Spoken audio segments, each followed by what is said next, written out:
In today's video, I'm going to teach you how to copy a Google Drive file. By the end, you'll know the quickest way to duplicate a file and place that copy exactly where you want it, all from your browser. Start by opening Google Drive in your web browser and heading to My Drive. This is your main workspace where your folders and files live. If you're not already signed in, sign into your account first so you can access your files. Next, select the file you want to copy. A single click will highlight it. This works for Google Docs, Sheets, Slides, PDFs, images, and most other file types stored in Drive. If you're working with a shared file, make sure you have permission to copy it. Otherwise, Drive may block the duplication. With the file selected, press Ctrl+C on your keyboard. If you're on a Mac, use Command+C. In Google Drive, this keyboard shortcut copies the item to your Drive clipboard. It doesn't move it or change the original. You may see a brief confirmation message letting you know the item was copied.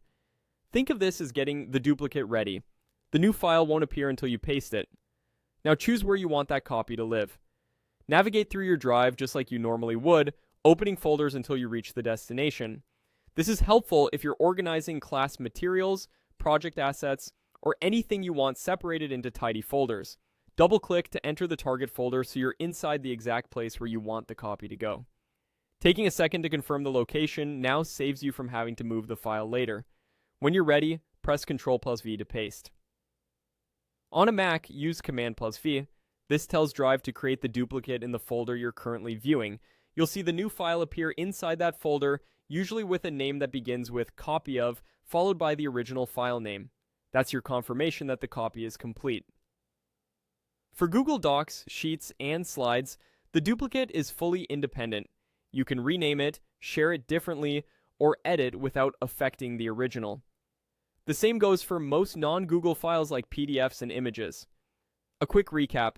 Open My Drive, select the file, copy it with Ctrl or Command+C, navigate to your destination folder, enter it, and paste with Ctrl or Command+V. That's all there is to it. If you prefer menus instead of shortcuts, you can use the right-click options to copy and paste, but the keyboard method is the fastest. Thanks for watching and happy organizing in Google Drive.